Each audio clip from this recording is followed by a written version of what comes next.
എങ്ങനെ ഉണ്ടായിരുന്നു? പിന്നെ നമ്മൾ കാണാൻ പറ്റുന്നത് ഇന്നത്തെ ദിവസം നല്ല ദിവസമായിരുന്നു. എല്ലാം സന്തോഷമായിട്ട് എല്ലാം നടന്നു. വിചാരിച്ചതിനേക്കാളും വളരെ സന്തോഷമായിട്ട് നടന്നു. പിന്നെ പഴയ വീട്ടിൽ നിന്ന് പുതിയ വീട്ടിലോട്ട് വന്നിട്ട് അതിൻ്റെ ഒരു സന്തോഷവും എല്ലാവരുമായിട്ട് സഹകരിച്ച് എല്ലാവരും അതിൻ്റെ ഒരു സന്തോഷം. സ്ഥാനാർത്ഥി വരെ എല്ലാവരും വന്നു. അപ്പം ഇതിന് വേണ്ടിയിട്ട് ഇറങ്ങിയത് മണികണ്ഠൻ എന്ന് പറഞ്ഞൊരു വ്യക്തിയാണ്. മണികണ്ഠൻ വഴി നമ്മൾ CM ട്രസ്റ്റിന് ഒരുപാട് നന്ദി അറിയിക്കാറുണ്ട്. പിന്നെ നമ്മുടെ കൃഷ്ണദാസ് സാർ ഇതിന് വേണ്ടിയിട്ട് എല്ലാവർക്കും ഒരുപാട് നന്ദി പറയാറുണ്ട്.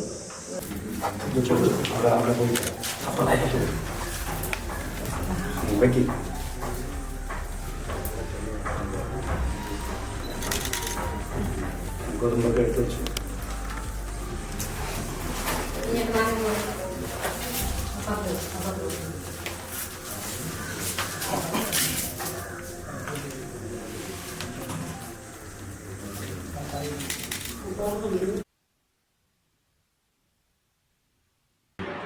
വെളപ്പിൽ പഞ്ചായത്തിലെ ചൊവ്വല്ലൂരിൽ ഏറ്റവും പാവപ്പെട്ട കുടുംബാംഗമായിട്ടുള്ള ശ്രീമതി ബിന്ദുവിന് ഒരു വീട് നിർമ്മിച്ചു കൊടുക്കുകയുണ്ടായി.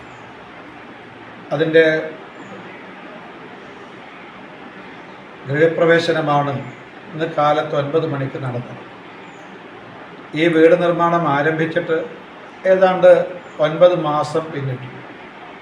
അത് പൂർത്തീകരിച്ചതിന് ശേഷം ഇന്ന് വളരെ ലളിതമായ ചടങ്ങിൽ അത് ശ്രീമതി ബിന്ദുവിനും കുടുംബാംഗങ്ങൾക്കും വിട്ടുകൊടുത്തു. ബിന്ദു ഏറ്റവും പാവപ്പെട്ട ഒരു കുടുംബത്തിലെ അംഗം.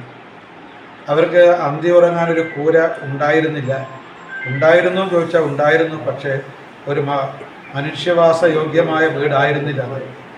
അപ്പോൾ അവരുടെ അപേക്ഷ കിട്ടിയ സമയത്ത് നമോ സേവാ കേന്ദ്രവും അതുപോലെ തന്നെ ഒറ്റപ്പാലം കേന്ദ്രീകരിച്ചുകൊണ്ട് പ്രവർത്തിക്കുന്ന CMN ട്രസ്റ്റും സംയുക്തമായിട്ട് അതോടൊപ്പം ആ പ്രദേശത്തെ BJP RSS പ്രവർത്തകരും ചേർന്നിട്ടാണ് ഈ വീട് നിർമ്മാണം പൂർത്തീകരിച്ചു കൊടുത്തത്. ശ്രീമതി ബിന്ദുവിന് 2 കുട്ടികളാണുള്ളത്. രേഷ്മ 9ാം ക്ലാസ്സിലും അതുപോലെ ബിനു 6ാം ക്ലാസ്സിലും. അതുകൊണ്ട് ഏതായാലും ഇന്നത്തെ ദിവസം വളരെ പ്രാധാന്യമുള്ളതാണ്. ഒരു പാവപ്പെട്ട കുടുംബത്തിന് ഒരു അന്തി ഉറങ്ങാൻ ഒരു കൂര നിർമ്മിച്ചു കൊടുത്തു എന്നുള്ള ചാരിതാർത്ഥ്യം ഉണ്ട്. പണി നേരത്തെ ആരംഭിച്ചതാണ്. ഇന്ന് നാളെ മറ്റൊരു വീടിൻ്റെ ഗൃഹപ്രവേശനവും നടക്കുന്നു. നമോ സേവാ കേന്ദ്രവും അതുപോലെ തന്നെ CMN ട്രസ്റ്റും സംയുക്തമായിട്ട് നിർമ്മിച്ചു കൊടുത്ത വീടാണത്. അതോടൊപ്പം തന്നെ ആ പ്രദേശത്തുള്ള രാഷ്ട്രീയ സ്വയംസേവക സംഘത്തിൻ്റെയും BJPയുടെയും പ്രവർത്തകരും ആ നിർമ്മാണത്തിന് നിസ്സീമമായിട്ടുള്ള സഹായങ്ങൾ നൽകിയിട്ടുണ്ട്. വിവേകാനന്ദ സേവാ കേന്ദ്രവും അത് സേവാഭാരതിയും ആ നിർമ്മാണത്തിൽ പങ്കാളികളായിട്ടുണ്ട്. അവിടെയും ക്യാൻസർ ബാധിതനായിട്ടുള്ള പ്രതാപൻ്റെ ക്യാൻസർ ബാധിതനായി മരണപ്പെട്ട പ്രതാപൻ്റെ വിധവയായിട്ടുള്ള സഹധർമ്മിണി ശ്രീമതി ലക്ഷ്മിക്കാണ് ആ വീട് നിർമ്മിച്ചു കൊടുത്തത്. ലക്ഷ്മിക്കും 2 കുട്ടികളുണ്ട്. കയറിക്കിടക്കാൻ ഒരു കൂരയില്ലായിരുന്നു. വാടക വീട്ടിലാണ് അവർ താമസിച്ചിരുന്നത്. വാടക കൊടുക്കാൻ പോലും അവർക്ക് സാധിച്ചിരുന്നില്ല. ആ സമയത്താണ് അവിടെയുള്ള സേവാഭാരതിയുടെയും വിവേകാനന്ദ മിഷൻ്റെയും ആളുകൾ ഒരു വീട് നിർമ്മാണവുമായിട്ട് മുന്നിട്ടിറക്കിയത്. പിന്നെ അതിന് ഈ CMN ട്രസ്റ്റും കൂടി സഹകരിച്ചുകൊണ്ട് ആ വീട് നിർമ്മാണം പൂർത്തിയായി. നാളെ ഗൃഹപ്രവേശനം നടക്കുന്നു. നേരത്തെ മലയൻകീഴിലും മച്ചയിൽ എന്ന് പറയുന്ന പ്രദേശത്ത് ഇതുപോലെ മറ്റൊരു വീട് കഴിഞ്ഞ 1 വർഷം മുമ്പ് നിർമ്മിച്ചു കൊടുത്തിരുന്നു.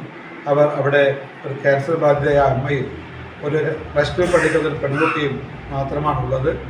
അവർക്കും അന്തി ഉറങ്ങാൻ കൂര ഉണ്ടായിരുന്നില്ല. ആ കൂര നിർമ്മിച്ചു കൊടുത്ത് അവർ അവിടെ സുഖമായിട്ട് ജീവിക്കുന്നുണ്ട്. ഇതുപോലെ ഇനി ഒരു നമ്മുടെ കാട്ടാക്കട പഞ്ചായത്തിൽ ഒരു വീട് നിർമ്മാണം പകുതി നിർമ്മിച്ചിട്ടുണ്ട്. ഇനി ആ ഒരു 2-3 മാസത്തിനുള്ളിൽ അതും പാവപ്പെട്ടവർക്ക്